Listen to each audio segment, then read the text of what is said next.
Baik, terima kasih sebelumnya. Om Swastiastu. Selamat siang adik-adik. Bagaimana kabar kalian? Semoga dalam keadaan sehat selalu. Baik, sebelum kita memulai pembelajaran pada hari ini, agar kegiatan pembelajaran berjalan dengan lancar, alangkah baiknya kita berdoa terlebih dahulu. Berdoa menurut kepercayaan masing-masing. Berdoa dipersilakan. Berdoa selesai.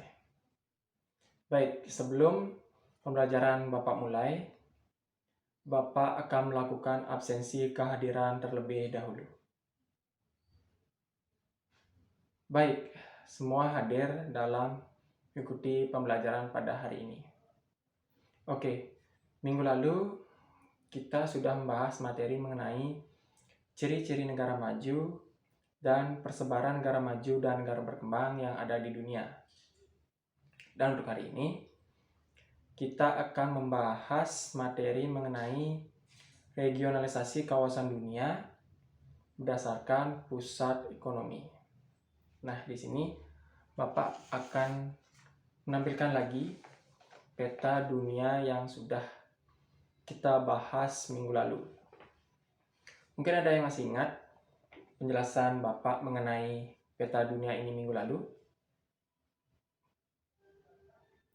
Oke, jadi sebagian besar masih ingat ya penjelasan Bapak mengenai peta dunia ini minggu lalu.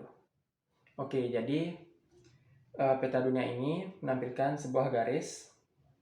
Garis besar ini merupakan sebuah garis pembatas antara negara maju di sebelah utara dan kemudian negara berkembang di sebelah selatan.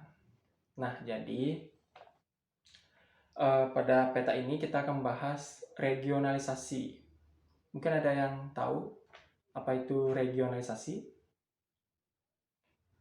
Oke, jadi regionalisasi itu merupakan penggolongan wilayah berdasarkan kriteria tertentu, atau bisa juga disebut sebagai penggolongan wilayah berdasarkan kawasan tertentu.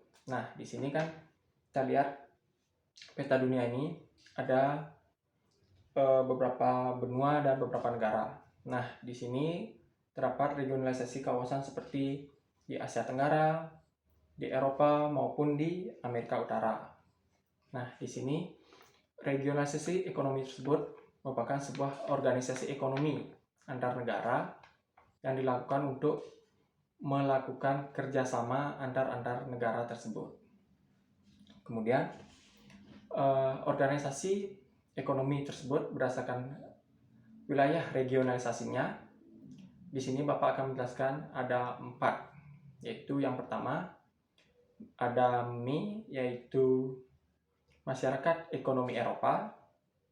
Kemudian ada APEC, yaitu Kerjasama Ekonomi Asia Pasifik. Kemudian yang ketiga ada MEA, yaitu Masyarakat Ekonomi ASEAN. Dan yang keempat yaitu ada NAFTA, yaitu kerjasama antar negara-negara di Amerika Utara. Yang pertama kita akan membahas materi mengenai yaitu ME ini, yaitu Masyarakat Ekonomi Eropa.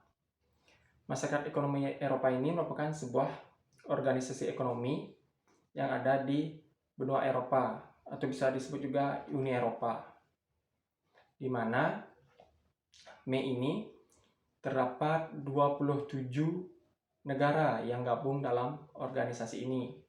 Salah satunya yaitu Belanda, Prancis, Belgia, Jerman, Polandia, dan lain sebagainya.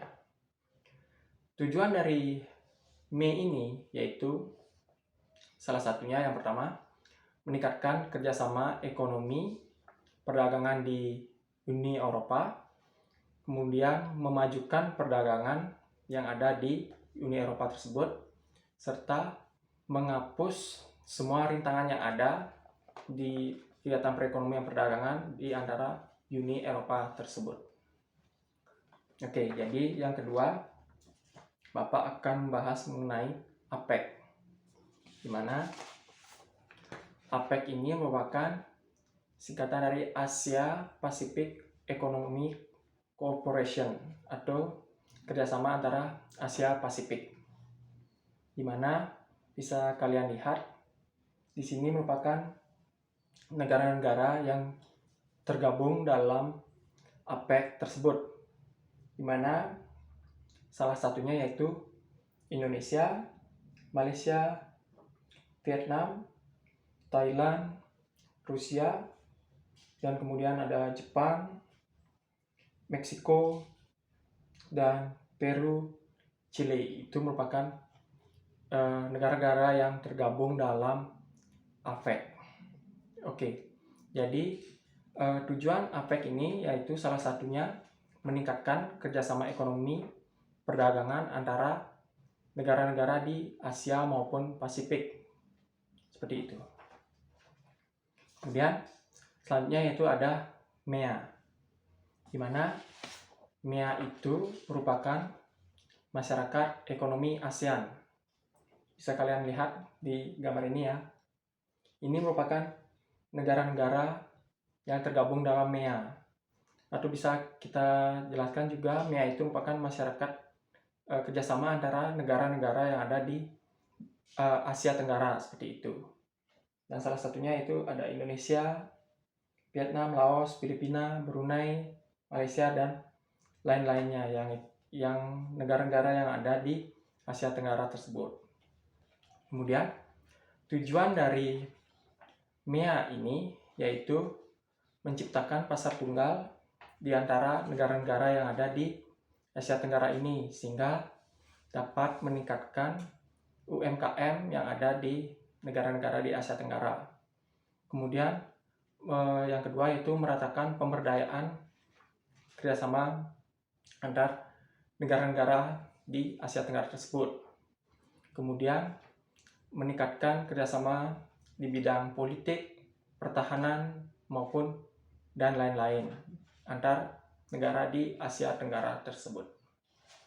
Oke, kemudian yang terakhir yang Bapak jelaskan yaitu NAFTA, di mana NAFTA ini singkatan dari North American Free Trade Agreement, yaitu kerjasama antar negara-negara yang ada di benua Amerika Utara, yaitu terdapat 3 negara saja, salah satunya Kanada, Amerika Serikat, dan Meksiko. Tujuan dari NAFTA ini yaitu meningkatkan kegiatan perekonomian antara 3 negara ini, kemudian memberikan kemudahan kegiatan perekonomian antara 3 negara ini, kemudian mengusahakan perlindungan maupun pemberdayaan dari aspek keselamatan, kesehatan maupun keselahsian lingkungan di antara 3 negara ini. Oke, berikut demikian penjelasan dari Bapak. Mungkin ada yang kurang jelas, bisa kalian tanyakan. Oke, jadi jika tidak ada yang ingin ditanyakan, dapat Bapak simpulkan bahwa regionalisasi kawasan dunia tersebut dapat dibagi menjadi 4, yaitu ME, Masyarakat Ekonomi Eropa, kemudian ada APEC, yaitu kerjasama antara Asia dan Pasifik, dan yang 3 ada MEA, Masyarakat Ekonomi ASEAN, dan yang keempat yaitu ada AFTA, yaitu kerjasama antara negara-negara di Amerika Utara. Baik, demikian penjelasan dari Bapak. Jika ada kesalahan, Bapak mohon maaf. Kita bertemu lagi minggu depan di materi selanjutnya. Bapak tutup dengan Om Santi Santi Santi. Selamat siang.